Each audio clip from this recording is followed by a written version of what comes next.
नमो नमः भवतां सर्वेषां हार्दं स्वागतम। आप सभी का संस्कृत सोपानम चैनल में फिर से बहुत-बहुत स्वागत है। आशा करता हूँ कि आप सब बढ़िया हैं, ज़बरदस्त हैं। मैं भी एकदम अच्छे से हूँ और सुभाषितम से संस्कृतम सीरीज़ में आज हमारा ये आखिरी सुभाषितम है, हमारा 10वां 10th सुभाषितम है। ऐसा नहीं है कि सुभाषितम मैं आगे नहीं लूँगा, इस चैनल में आगे सुभाषितम लेते रहेंगे और भी सुभाषितम को अच्छे-अच्छे सुभाषितम को समझते रहेंगे, सीखते रहेंगे।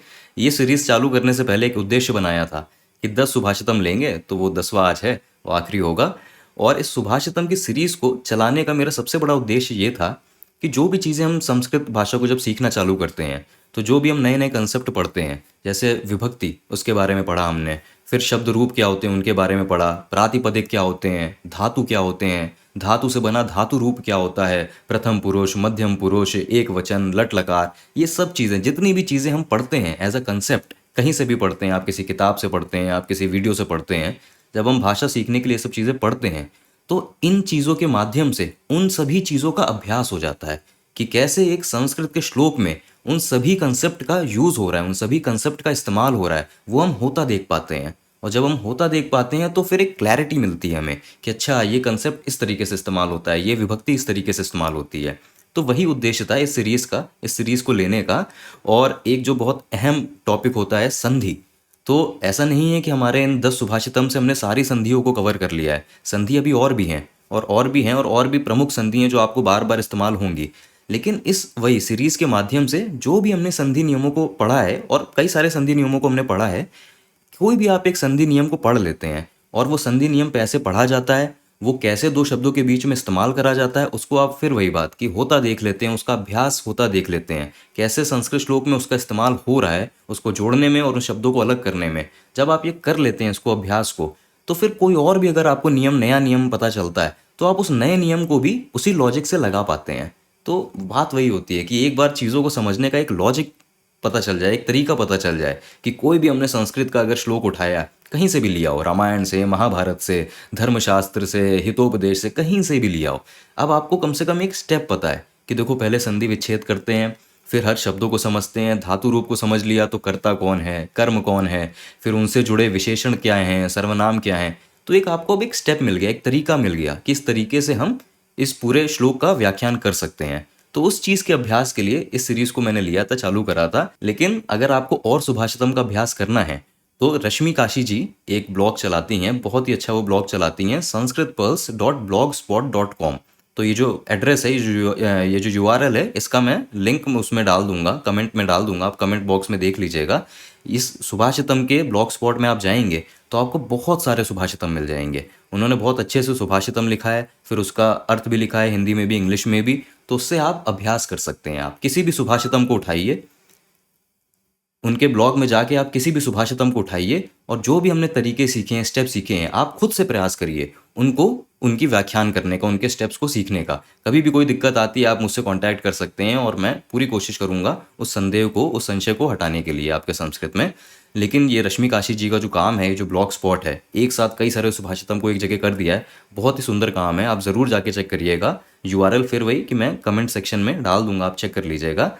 तो ये बात है। आज का हमारा जो सुभाषितम है बहुत ही सिंपल सा, सरल सा सुभाषितम है, लेकिन बहुत ही अच्छा सुभाषितम है, एक बहुत ही कमाल की सीख देता है, जैसे सारे सुभाषितम देखे हमने देते हैं। तो चलिए बिना किसी देरी के अब आज का वीडियो चालू करते हैं। तो आज का हमारा सुभाषितम कुछ ऐसे है, इस तरीके से मैं एक बार बोल के बता देता हूँ। न जातु कामः कामानुपभोगेन शाम्यति, हविषा कृष्ण वर्तमैव भूया एवाभिवर्तते। तो ये एक बहुत ही मतलब ये सुभाषितम को आप कई जगह देखेंगे, ये मनुस्मृति में भी दिखता है, फिर ये और भी जगह और भी शास्त्रों में, ये अगर इसी रूप में नहीं तो थोड़ा सा अलग रूप में, लेकिन इसका जो एक मॉरल है, तो इस तरीके का सुभाषितम आपको कई जगह देखने को मिलता है। भगवत गीता में भी शायद इसका जिक्र होता है इसी की सीख का। तो खैर ये हमारा आज का सुभाषितम है। तो पहला स्टेप जो हमेशा हमारा होता है कि हम संधि विच्छेद करके सारे शब्दों को अलग करते हैं। तो देखिए सारे शब्द अलग हो गए, जैसे ये कामानुपभोगेन, तो कामान उपभोगेन, तो ये हमारे दो शब्द जुड़े हुए थे। क्यों जुड़े थे? क्योंकि एक हलंत व्यंजन था, उसके आगे एक स्वरा था, तो हलंत व्यंजन स्वरा से जुड़ के ये नु, ना के आगे ऊ था, नु, ये हो गया। तो कामान उपभोगेन वही चीज़ हो गई। तो यहाँ पे संधि नहीं है, ये बस दो शब्द जुड़ रहे हैं। संधि अगर आप देखेंगे तो एक यहाँ हो रही है, कृष्ण वर्तमा और एव, इन दोनों के बीच में एक संधि हो रही है, और एक संधि यहाँ हो रही है, एव अभिवर्धते। तो ये दो संधि यहाँ पे हो रही हैं, ये वृद्धि संधि है और यहाँ पे जो हो रही है दीर्घ संधि है। दोनों संधियों को हम पहले भी अपने सुभाषितम में पढ़ चुके हैं, लेकिन चलिए एक बार जल्दी से इनको फिर से देख लेते हैं। तो देखिए पहली हमारी जो संधि है वो है ये वृद्धि संधि। और वृद्धि संधि का नियम क्या कहता है कि अगर आ के सामने, आ से मतलब है कि वही या तो ह्रस्व आ या दीर्घ आ, कोई भी आ हो, अगर किसी भी आ के सामने अगर ए या अय ये स्वरा आ जाते हैं तो इन दोनों के स्थान पे, इस पूरे के स्थान पे अय ये आ जाता है, ये चीज। तो ये वृद्धि संधि है। और ये जो शब्द है ना वृद्धि, तो इस शब्द को आप और भी कई बार देखेंगे जब आप कोई सूत्र पढ़ते हैं। तो कई बार ऐसा होता है कि जब हम शब्द से कोई प्रत्यय लगाते हैं तो एक नया शब्द बन जाता है। संस्कृत में ये चीज होती है कि कोई भी एक मूल शब्द से जब हम कोई प्रत्यय जोड़ देते हैं तो एक नया शब्द तैयार हो जाता है। तो जब ऐसा कुछ अब हम नियम पढ़ते हैं तो कई ना कई बार नियम में लिखा होता है कि जो शब्द के अंदर का जो स्वर है उसकी वृद्धि हो गई। तो वृद्धि से आप मतलब बस ये समझिएगा कि अगर शब्द के अंदर जो स्वरा है वो आ है तो आ का वृद्धि होके दीर्घ आ ये बन जाता है। तो कभी भी कोई आ स्वरा की बात हो रही है तो वृद्धि का मतलब होगा कि दीर्घ आ हो जाना। इसको दीर्घ आ भी बोलते हैं, लेकिन इस रूप को कहते हैं कि वृद्धि हो गई है। और ऐसे ही अगर आपके सामने ई है तो ई वृद्धि होके अय ये बन जाता है। तो कहीं भी किसी शब्द के अंदर अगर ई है और अगर कहा जा रहा है कि इसकी वृद्धि हो जाएगी स्वर की, तो आप ये समझिए कि अंत जो एंड रिजल्ट आएगा वो अय ये हो जाएगा। होता क्या है कि ई ये पहले ए बनता है, क्योंकि हमने गुण संधि पढ़ी है कि ई से ए बनता है, ये हमने गुण संधि में सीखा है।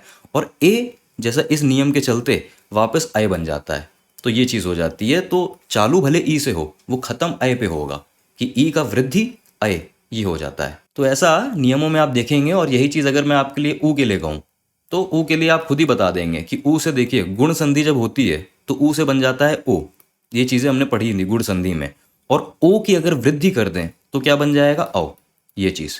तो ये एक तरीके से वृद्धि इस शब्द का इस्तेमाल करा जाता है। तो वही मैंने कहा एक बार आपको बता दूं।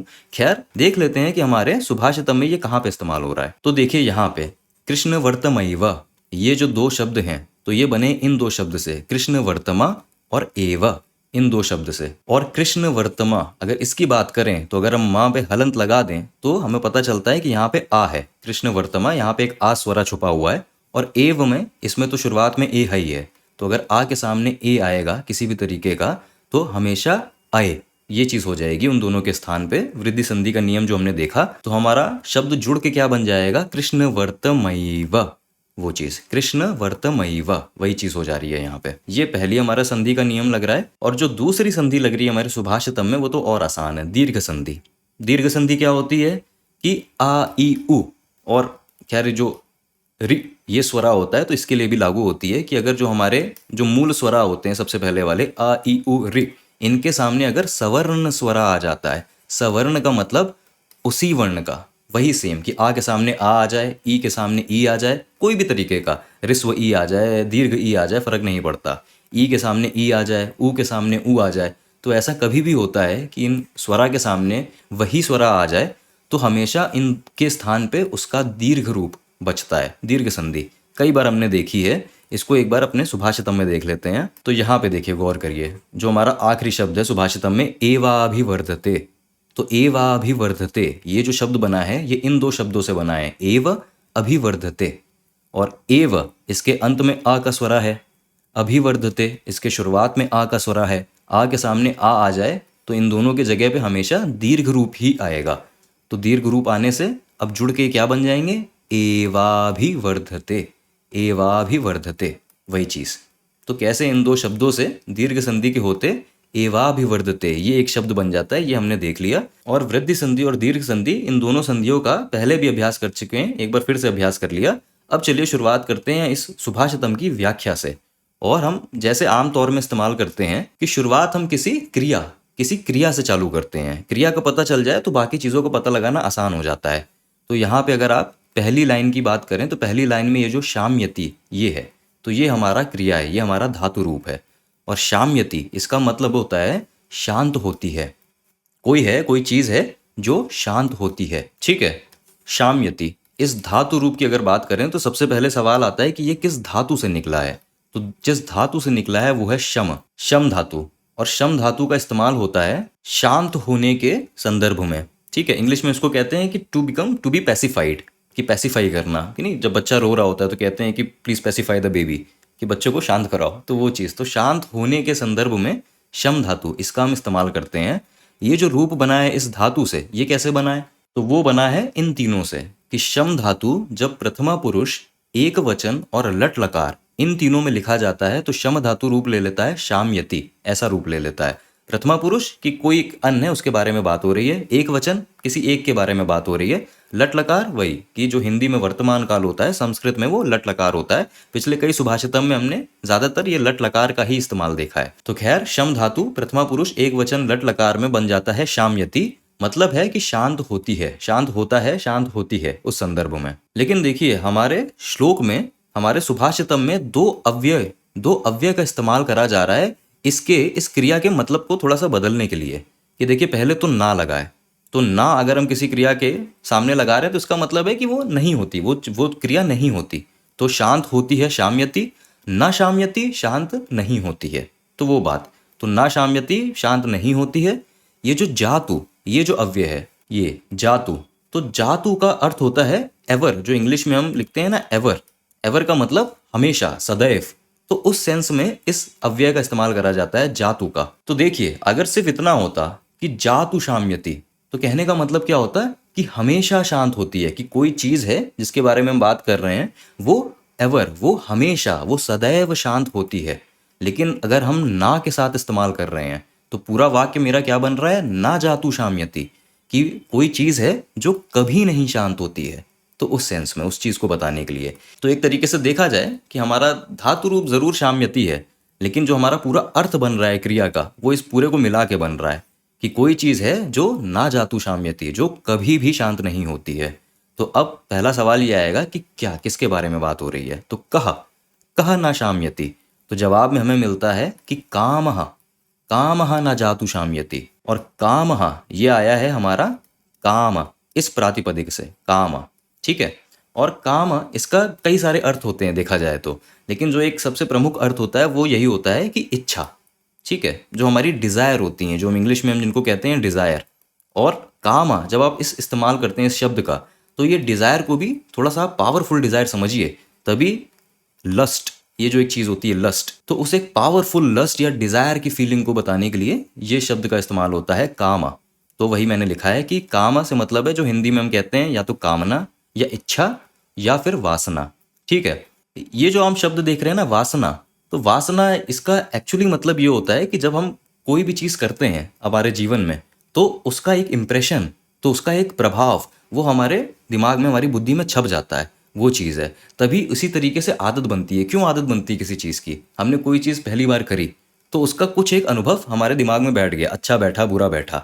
जब कोई एक अच्छा अनुभव बैठ जाता है, अच्छे का मतलब कि अच्छे में करके अच्छा लगा, मज़ा आया, तो वो अनुभव, वो एक छप जाता है, इंप्रेशन छप जाता है दिमाग में, और उस वासना के चलते हम फिर से उस चीज़ को करते हैं, फिर से करते हैं, फिर वो और छप जाती है, और होते होते वो इतनी पावरफुल हो जाती है कि फिर उसी चीज़ से किसी भी चीज़ की आदत लग जाती है, कि किसी भी चीज़ की, कि मीठा ज़्यादा खाने की आदत लग गई, और क्या कहते हैं ये सिगरेट वगैरह की आदत लग गई, किसी भी चीज़ की आदत लग जाना ज़रूरी नहीं है, लेकिन वो जो आदत लग जाती है उस चीज़ को ये वासना कहते हैं। तो वासना उत्पन्न होती है इच्छा से ही, अगर देखा जाए कि पहले किसी चीज़ की इच्छा होती है, जब हम उस इच्छा के चलते वो चीज़ को कर लेते हैं, तो वो जो एक अनुभव, वो जो एक इम्प्रेशन छप जाता है हमारे दिमाग में उस चीज़ का, वो हमें उसको फिर से करने को उकसाता है, तो वही चीज़ आगे जाके वासना बन जाती है। तो इसका भी इस्तेमाल आप यहाँ पे कर सकते हैं। तो काम के लिए इच्छा या वासना, इन दोनों का आप इस्तेमाल कर सकते हैं, कि इच्छा या इंसान की वासना, मनुष्य की वासना कभी नहीं शांत होती है, कभी शांत नहीं होती है। कामा ना जातु शाम्यति,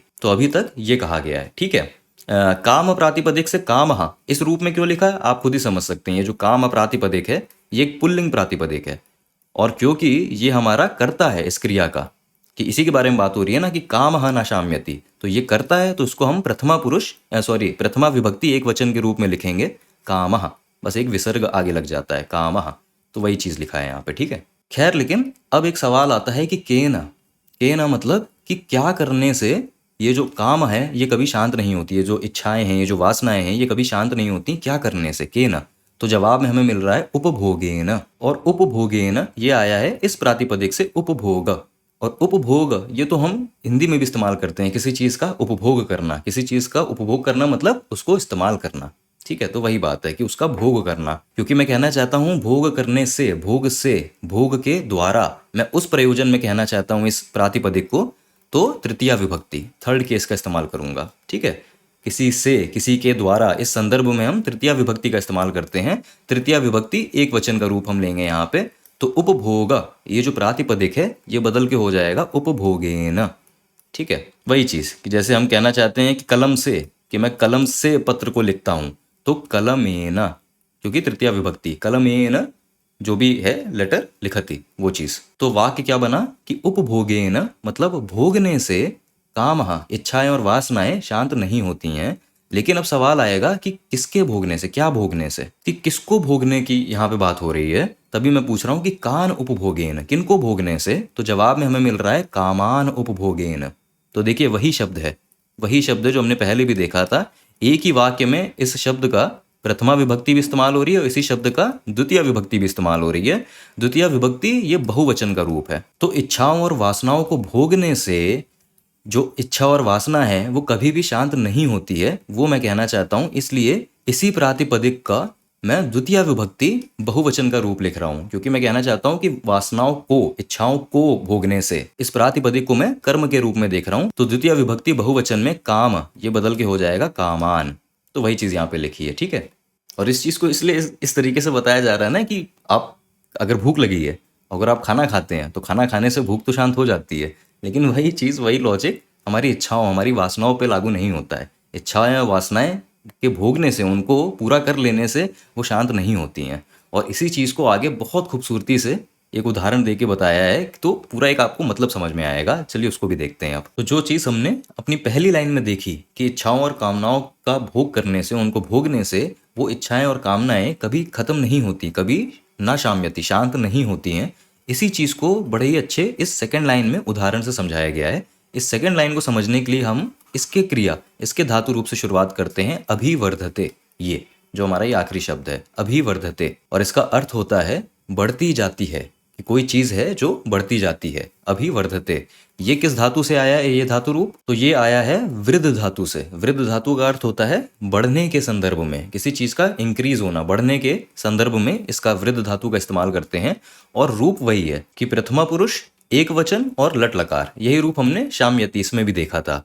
ये वर्धते ऐसा बन रहा है। तो अगर आप लोग इस चीज को पकड़ पाए कि शाम्यति, ये ती इसमें अंत हो रहा था, लेकिन ये वर्धते, ये ते में अंत हो रहा है। तो अगर आप इस चीज को याद कर पाए, इस पे हमने थोड़ी सी बात की है पहले भी, कि ये जो शम धातु था जिससे शाम्यति बना, ये एक परस्मय पदी धातु था। इसलिए इसके रूप ऐसे चलते हैं, पठति पठतः पठति, शाम्यति शाम्यतः शाम्यन्ति, इस तरीके से ती तह अंति। लेकिन उसी जगह ये जो वृद्ध धातु है ये आत्मनेपदी धातु है, इसलिए इसके रूप ऐसे चलते हैं, वर्धते, वर्धेते, वर्धन्ते। जैसे सेव, वो भी एक आत्मनेपदी धातु है, उसी का हमने उदाहरण पहले भी देखा था, सेवते, सेवेते, सेवन्ते। तो अगर आप उस अंतर को पकड़ पाए, उस चीज को पकड़ पाए, तो वही चीज यहाँ पे है। दोनों का वही है, प्रथमा पुरुष एक वचन लट लकार, वृद्ध धातु बदल के हो जाता है वर्धते। और ये जो अभिवर्धते ये लिखा है, तो ये बस वही है कि इस धातु रूप के सामने ये जो अभि ये है, ये एक उपसर्ग है। ठीक है, तो वर्धते हमारा रूप बना, अभि उपसर्ग है वो जुड़ गया, तो अभिवर्धते ये पूरा बन गया। और देखिए ये जो अभि, ये जो उपसर्ग का इस्तेमाल हो रहा है, ये क्या कर रहा है? तो आप खुद वाक्य को पढ़ के समझ सकते हैं कि अगर ये अभी, ये उपसर्ग ना होता, सिर्फ वर्धते इतना लिखा होता, तो एक मतलब बनता कि बढ़ती है, कोई चीज है जो बढ़ती है। लेकिन अभिवर्धते इसको कर देने से हो जाता है बढ़ती जाती है। तो एक इम्पैक्ट डालने के लिए, एक पावरफुल इम्पैक्ट डालने के लिए, क्योंकि अभी इसका उपसर्ग का इस्तेमाल होता है कि उस दिशा में, उसी तरफ, उस चीज को दिखाने के लिए, उस चीज को बयान करने के लिए इस उपसर्ग का हम इस्तेमाल करते हैं। तो वर्धते बढ़ती है और अभिवर्धते बढ़ती जाती है। तो वो चीज कि बड़ों के आशीर्वाद से तरक्की मिलती है, बड़ों के आशीर्वाद से तरक्की मिलती जाती है। तो एक तरीके से अर्थ देखा जाए, मोटा मोटा अर्थ सेम ही है, लेकिन एक दूसरे में एक इम्पैक्ट है, बढ़ती जाती है, तरक्की मिलती ही जाती है। तो एक इम्पैक्ट, एक पावरफुल इम्पैक्ट दे रहा है इसको अभी। ठीक है, तो वही चीज यहाँ पे हो रही है, अभिवर्धते कोई चीज है जो बढ़ती जाती है। और इसी क्रिया को थोड़ा सा और इम्पैक्ट देने के लिए एक और अव्यय का इस्तेमाल करा गया है। तो भूया, इस अव्यय का इस्तेमाल करा गया है। भूया इसका मतलब होता है अधिक ना, कोई भी चीज जो हम इंग्लिश में कहते हैं मोर, तो मोर या अधिक इस चीज को दर्शाने के लिए इस अव्यय का इस्तेमाल होता है भूज। और एव, ये जो अव्यय है ये तो हमने देखा है, एव अव्यय, इसका अर्थ वैसा ही होता है जैसे हिंदी में हम ही, तो वो भी एक इम्पैक्ट डालने के लिए, ये ही वो ही, तो उस चीज को कहने के लिए। तो भूज एव अभिवर्धते, कि कोई चीज है जो और अधिक ही बढ़ती जाती है, और अधिक बढ़ती जाती है, बस उस चीज को। तो वही जो चीज़ हम क्रिया से कह रहे हैं उसी चीज़ को थोड़ा और इम्पैक्ट देने के लिए कि और अधिक बढ़ती जाती है, कि पहले तो कोई चीज़ हो रही थी, अभी कुछ हमने ऐसा करा कि वो और अधिक हो रही है, और इंटेंसिटी से हो रही है। तो उस चीज़ को दर्शाने के लिए ये चीज़ है। जब हम आगे कॉन्टेक्स्ट देखेंगे तो इसका मतलब और बेहतर समझ में आएगा। तो चलिए अब आगे बढ़ते हैं कि कर्ता कौन है, कि किसके बारे में बात हो रही है, कि क्या है जो अभिवर्धते, जो बढ़ता जाता है, बढ़ती जाती है। तो जवाब हमें मिल रहा है कृष्ण वर्तमा। और कृष्ण वर्तमा ये पर्यायवाची है अग्नि, इसका अग्नि का एक पर्यायवाची है। और ये शब्द रूप आया है इस प्रातिपदिक से, कृष्ण वर्तमन, एक नकारांत नपुंसकलिंग प्रातिपदिक है। तो अगर आप नकारांत नपुंसकलिंग कोई और प्रातिपदिक सोचें तो एक प्रातिपदिक होता है ब्रह्मन, ये ब्रह्मन, जिससे ब्रह्म वो निकला है, ब्रह्मा नहीं ब्रह्म, जो अद्वैत वेदांत का जो एक परमात्मा है, ब्रह्म। अब आप एक सवाल कर सकते हैं कि कृष्ण वर्तमन, ये इतना ऐसा नाम, ये अग्नि का पर्यायवाची कैसे है। तो देखिए हमने संस्कृत में इस चीज को समझा है कि संस्कृत में किसी भी चीज का जब कोई नाम दिया जाता है तो कोई एक लॉजिक होता है उसके पीछे। ऐसे ही किसी चीज को कुछ भी नहीं बोल दिया जाता है। कि अगर आप कमल का फूल लें तो कमल के फूल को अम्बुज ये भी कहा जाता है, अम्बुज, ठीक है। और ये इसलिए कहा जाता है कि अम्बु इसका मतलब होता है जल, ठीक है।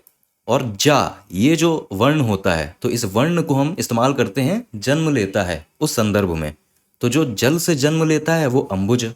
तो सिर्फ ऐसा नहीं है कि सिर्फ कमल को ही अम्बुज कहा जाता है, कोई भी और चीज जो जन्म से जन्म लेगी उसको भी आप अम्बुज बोल सकते हैं। लेकिन ऐसे ही कमल का एक पर्यायवाची बन जाता है अम्बुज। और वैसे ही आप अग्नि के और भी पर्यायवाची देखें तो अग्नि का एक पर्यायवाची होता है वखनी, ये वखनी। तो अब अग्नि को वखनी ये पर्यायवाची क्यों बोला जाता है, तो ये निकला है वह, इस धातु से, वह। और वह धातु का मतलब होता है जो इंग्लिश में कहते हैं कैरी करना, कि ले जाना।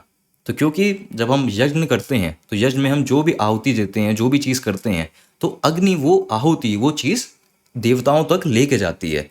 तो एक अग्नि का एक ये भी काम है कि वो अपने हमारी आहुति को, हमारी ऑफरिंग्स को, जो यज्ञ में हम ऑफरिंग देते हैं, उनको देवताओं तक लेके जाए। तो वो भी एक काम है। तो इसलिए इस धातु से उसका नाम वखनी पड़ गया। लेकिन अग्नि का एक नाम पावक भी होता है, ठीक है। पावक क्यों होता है, क्योंकि वो चीज़ों को प्यूरिफाई करती है। तो अग्नि का एक नाम पावक ये भी हो गया। अग्नि का एक पर्यायवाची सुषमा भी है, जो शुष इस धातु से आया है। और शुष इस धातु का अर्थ होता है सुखाना। तो अग्नि की एक ये भी क्वालिटी है कि वो सुखाती है चीज़ों को, ठीक है। फिर अगर पानी हो, फिर कुछ भी चीज़ हो, उसको सुखा देती है।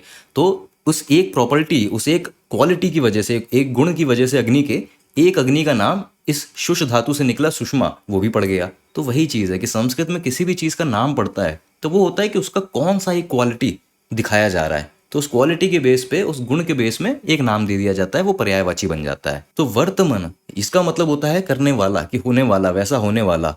और कृष्ण, कृष्ण से यहाँ मतलब है कि संस्कृत में जो कृष्ण का जो मेन अर्थ है, जो मूल अर्थ है, वो है काला। ये जो रंग की बात होती है, काला, तो किसी चीज़ को काला बनाने वाला, काला करने वाला। और ये चीज़ भी अग्नि की प्रॉपर्टी होती है। कोई आप बर्तन वगैरह कुछ लेके जाएंगे तो उसको काले वर्ण का कर देता है। तो वही एक क्वालिटी, वही एक चीज़ खूबी अग्नि की होती है। तो इसीलिए अग्नि का एक पर्यायवाची रख दिया गया कृष्ण वर्तमान। तो ऐसा ही उसका एक नाम ये भी पड़ गया। खैर ये तो बात थी।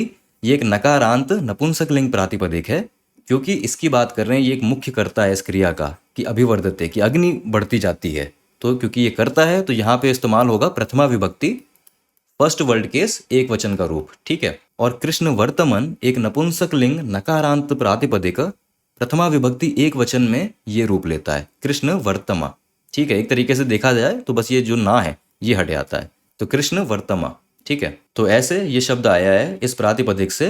पूरा वाक्य क्या कह रहा है कि कृष्ण वर्तमा भूय एव अभिवर्धते, कि अग्नि और अधिक ही बढ़ती जाती है। ये चीज वाक्य कह रही है। और अब आखिरी चीज देख लेते हैं क्या है, कि केन, कि किसके द्वारा अग्नि बढ़ती ही जाती है। तो जवाब मिल रहा है हविषा। हविषा कृष्ण वर्तमा भूय एव अभिवर्धते। हविषा का मतलब होता है घी के द्वारा, ठीक है। हविषा ये जो आया है, ये भी आया है हविस इस प्रातिपदिक से, हविस, ठीक है। ये एक सकारांत प्रातिपदिक है। सकारांत, तो ये भी एक नपुंसक लिंग प्रातिपदिक है। हविस ये तृतीया विभक्ति में इस्तेमाल हो रहा है, क्योंकि आप खुद ही समझ जाएंगे। मैं कहना चाहता हूं कि घी के द्वारा, घी से अग्नि और बढ़ती जाती है। तो क्योंकि से के द्वारा के प्रयोजन में इस्तेमाल कर रहे हैं, जैसा हमने यहाँ देखा था कि भोग से, भोग के द्वारा, तो भोगेन, वही चीज़ यहाँ हो रही है कि हविस इस शब्द का तृतीया विभक्ति एक वचन का रूप में हम इसको बदलेंगे। एक सकारांत नपुंसक लिंग प्रातिपदिक हविस तृतीया विभक्ति एक वचन में बदल के हो जाता है हविषा। ठीक है, थोड़ा सा आप यहाँ पे परिवर्तन शायद देखेंगे कि ये सा बदल के ये शा, ये कैसे हो जा रहा है। तो इसके भी कुछ रूल होते हैं, कुछ नियम होते हैं कि सा से शा में कुछ कुछ ऐसे सिचुएशंस होती हैं जिसमें ये परिवर्तन हो जाता है। लेकिन उस परिवर्तन, उस रूल में भी हम नहीं जाना चाहते हैं। बस आप इतना अभी जानने के लिए बहुत है कि हविस, ये शब्द बदल के हविषा ये हो जाता है तृतीया विभक्ति एक वचन में। कहने का मतलब हो जाएगा कि घी के द्वारा या घी से अग्नि और अधिक ही बढ़ती जाती है। और ये चीज़ तो हमें पता ही है कि अगर हम अग्नि में घी डाल दें तो वो और बढ़ती जाती है, और विशाल हो जाती है, और प्रचंड हो जाती है। तो वही चीज़ यहाँ बोली गई है। ठीक है, लेकिन मैं आशा करता हूँ कि सारे शब्द इस लाइन के भी क्लियर हो गए। पूरे का अर्थ क्या है अभी हम इस चीज़ को समझेंगे, उससे पहले चलिए अन्वय देख लेते हैं कि अगर हम किसी को इस श्लोक का अर्थ समझा रहे हैं तो किस तरीके से शब्दों को रीअरेंज करें, उनको लिखें। तो यथा, अब यथा है नहीं हमारे श्लोक में, ये मैं वही समझाने के लिए इसको ब्रैकेट में लिख दिया है, यथा और तथा, जैसे और तैसे। तो वही चीज़ कि यथा मतलब जिस तरह से, हविषा घी के होने से, कृष्ण वर्तमा अग्नि भूय एव अभिवर्धते, और अधिक बढ़ती ही जाती है। तो जिस तरीके से घी के होने से अग्नि और अधिक बढ़ती ही जाती है। और फिर तथा उसी तरह, ठीक उसी तरह, कामः जो हमारी इच्छाएं या जो हमारी वासनाएं हैं, ना जातु शाम्यति, वो कभी शांत नहीं होती। क्या करने से? कामान उपभोगेन, कि उनका उपभोग करने से। कामान मतलब वही वासनाओं और इच्छाओं का उपभोगेन, उपभोग करने से। तो हमारी इच्छाएं और वासनाएं भी उनका उपभोग करने से कभी शांत नहीं होती, अपितु और अधिक बढ़ती ही जाती हैं। क्योंकि यहाँ पे हम ये उदाहरण अग्नि का दे रहे हैं ना, कि अग्नि कैसे घी के डालने से उल्टा और बढ़ जाती है। तो वही चीज़ हमारी इच्छाओं में लागू भी होती है कि उनका भोग करने से ऐसा नहीं कि सिर्फ वो शांत नहीं होती, उल्टा वो और अधिक बढ़ जाती हैं। तो ये पूरा मतलब है सुभाषितम का। बहुत ही सुंदर अर्थ है इसका। देखिए, ये जो सुभाषितम है, ये एक तरीके से देखा जाए तो ये थोड़ा सा आध्यात्मिक मार्ग में चलने के लिए ये थोड़ा सा काम आती है कि जब आप योगा के रास्ते में जाते हैं तो इन चीज़ों को समझ के आप अपने इंद्रियों पे काबू पा सकते हैं। लेकिन वो थोड़ी आगे की बात है। अगर हम इसको आजकल की ज़िंदगी में, अपनी आम तौर की ज़िंदगी में अगर इसको समझना चाहें, इस चीज़ को लगाना चाहें, तो वो ऐसे समझी जा सकती है कि देखिए, जितना भी आज के टाइम में दिक्कतें हैं, प्रॉब्लम है, जैसे हम आज के टाइम में अभी सुन रहे हैं कि कहीं बारिश हुई, लैंडस्लाइड हो गया। ये सब लैंडस्लाइड क्यों हो जाते हैं? कि कहीं पे बहुत ज़्यादा डिफॉरेस्टेशन कर दिया, पेड़ों को बहुत ज़्यादा काट दिया। नहीं तो कहीं पे रोड बनाई लेकिन अच्छे से नहीं बनाई। क्यों नहीं अच्छे से बनी? क्योंकि कहीं ना कहीं करप्शन हुआ। करप्शन क्यों हुआ? क्योंकि इंसान को लालच रहता है, हर चीज़ का लालच रहता है। लालच है इंसान के अंदर, तभी ये सब चीज़ें होती हैं, करप्शन होती है। फिर किसी एक सरकार पे, उस पे वो डालना, क्या कहते हैं, उंगली उठाना, वो फ़र्क नहीं पड़ता। आप इन पे उंगली उठाओगे, वो उन पे उठाएंगे, उसका कोई मतलब नहीं है। मूल कारण है कि इंसान के अंदर इतने ज़्यादा लालच है, इतना ज़्यादा ग्रीड है चीज़ों को पाने का। तो उस चीज़ से इसको समझा जा सकता है कि इच्छाएं और वासनाएं, इनको आप कितना भी भोग कर लो, वो उल्टा और बढ़ती जाती हैं। तो वो चीज़ यहाँ पे बताई गई है। अब आप ये कह सकते हैं कि चलो वो तो बाकी लोग हो गए, वो लोग थोड़े से हैं खराब, वो ऐसा करते हैं, हम बुरे नहीं हैं, हम किसी का बुरा नहीं चाहते। लेकिन उसके बावजूद भी कि अगर आप कुछ दूसरों के लिए बुरा नहीं कर सकते, तो हो सकता है आप खुद के लिए बुरा कर रहे हैं। और वो कैसे कर रहे हैं? तो आज की जनरेशन का, जो हमारी जनरेशन का जो जॉब कल्चर है, अगर आप उसको देखिए कि आज के जनरेशन वाकई जितना काम करती है उतना, ऐसा नहीं कह रहा हूँ कि पहले की जनरेशन उतना काम नहीं करती थी, लेकिन जिस तरीके का पागलपन आज के काम में है कि 18-20 घंटे काम करना, पागलों की तरह काम करना। 20-22 साल के बच्चे होते हैं, कॉलेज से निकले और तुरंत सपना बना लेते हैं कि ये लेना है, वो लेना है, वो लेना है। क्योंकि दुनिया में वही होता देख रहे हैं कि आजकल सोशल मीडिया में हर किसी को ऐसा दिखाता देख रहे हैं कि ये ले लो तो ज़िंदगी बढ़िया, वो ले लो ज़िंदगी बढ़िया। पिछले साल एक आईफोन आया, नए साल फिर एक नया आईफोन आ गया, तुरंत बदल दिया, एक नया आईफोन ले लिया। फिर अभी गाड़ी ली, 3 साल के बाद गाड़ी बदल दी। तो ये जो पागलपन है चीज़ों के पीछे भागने का, तो उस चीज़ को रोकने के, अगर हम इसको समझ लें कि इच्छाएं और वासनाएं आप जितना उनको भोगोगे तो वो शांत नहीं होंगी, उल्टा और बढ़ती जाएंगी, और उस आप रेस में फंस जाओगे। क्योंकि यही कारण है कि आज जो हमारी जनरेशन है जिस तरीके से काम करती है, 18-20 घंटे काम करती है सिर्फ पैसा कमाने के लिए, चीज़ों को लेने के लिए। वो ये नहीं समझ रहे हैं कि जब वो 40 साल के होंगे तो उनके बाल सफ़ेद हो जाएंगे। जब वो 40 साल के होंगे, उनके अंदर हार्ट की प्रॉब्लम, डायबिटीज़ ऐसी चीज़ें हो जाएंगी, क्योंकि लाइफस्टाइल इतना बिगड़ चुका है उस दौड़ में दौड़ने के लिए।